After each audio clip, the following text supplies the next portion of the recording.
रायजोआरि पसन दान फालिनायजों लोब्बा लाखिना रुपाकाट भिसिडिसिआवबो दिनै पसन दाननि सांग्रांथि हाबाफारि जानानै थाङो। उदालगुरि जिल्लानि सिङाव थानाय भेरगाव ICDS निफ्राय दिनै रुपाकाट भिसिडिसिआवबो आइजोआरि पसन दान फालिनायजों गामियारि सांग्रांथि हाबाफारि जायो। भिसिडिसिनि नब्लाङाव हाबाफारिखौ सामलायो पसन अभियान ब्लक को-अर्डिनेटर राजेन बर' बिथाङा। हाबाफारियाव बाहागो लायो फारियै रुपाकाट भिसिडिसिनि मासिगिरि बिनय कुमार दैमारी, लोगोसे मासिगिरि बिपिन बर', भेरगाव ICDS नि सुपारभाइजार मीना बसुमतारी, पापरि राभा लोगोसे अंगनबादि मावथि, आशा मावथि आरो राइजोफोरजों आइजोफोरा। হয় নমস্কাৰ, সকলোকে ধন্যবাদ জ্ঞাপন কৰিছোঁ। আমাৰ এইটো 5th ৰাষ্ট্ৰীয় পচন দিৱস চলি আছে। তো আমাৰ পচন মাহটো আমাৰ 2018ত লঞ্চ হৈছিলে ৰাজস্থান ঝুনঝুনু ডিষ্ট্ৰিক্টত 8 মাৰ্চত। তো আমাৰ মেইন উদ্দেশ্য হ'ল আমাৰ ষ্টাণ্টিং যোন শিশুকেইটা আমাৰ চাপৰ হৈ থাকে বা ৱেষ্টিং হয় আমাৰ আৰু মহিলাসকলৰ ভিতৰত আমি এনিমিয়াত ভোগা আমি মহিলা দেখোঁ। তো সেইবোৰ আমি দূৰ কৰিবৰ কাৰণে আমাৰ পচনটো লঞ্চ হৈছিলে। তো পচন মাহ আমি 1 মাহ পালন কৰোঁ, 1 ছেপ্টেম্বৰৰ পৰা 30 ছেপ্টেম্বৰলৈকে আমাৰ পালন কৰি আছোঁ।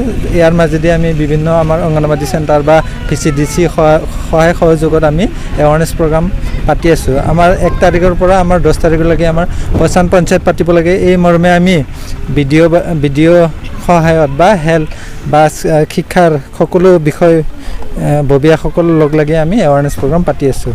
তো নেক্সট আমাৰ ৱেকত আছে আমাৰ পচন ভাটিকা, যাৰ জৰিয়তে আমি প্ৰতিটো চেণ্টাৰত বৃক্ষ ৰূপায়ণ কৰিম, মেডিচিন বা খাদ্য বা ফ্ৰুটছৰ আমি প্লান্টেশ্যন কৰিম। এইগিলা আমি কাৰ্যসূচী হাতত লৈছোঁ।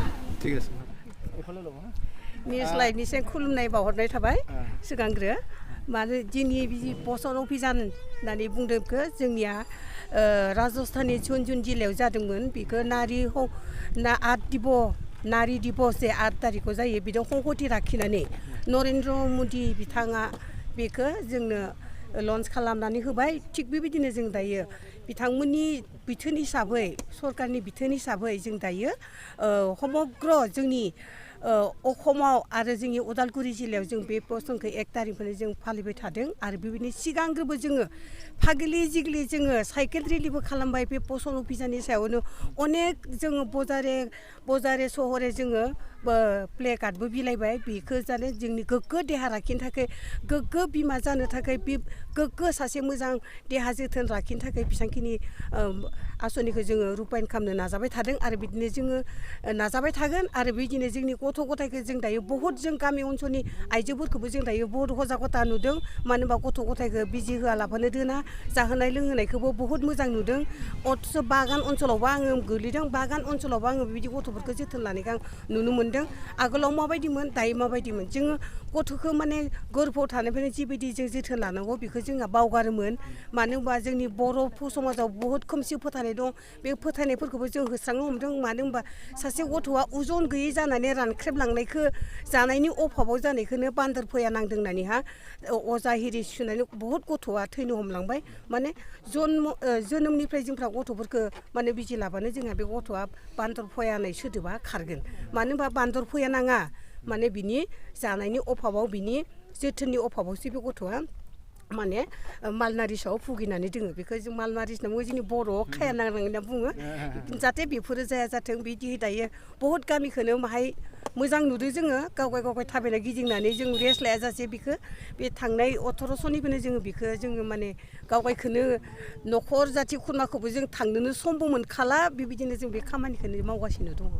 दा बे अभियाननि गेजेरजों बा बे हाबाफारिनि गेजेरजों गोग्लैसोना थानाय जिथु गामिफोर दं, गामिफोरनि गथ'फोर दं, बे गथ'फोरा मोनसे मोजां लामाजों फैनायनि सिमां जिहेतु नोंथांमोना लादों, बे जाफुंगोन ना? जाफुंगोन।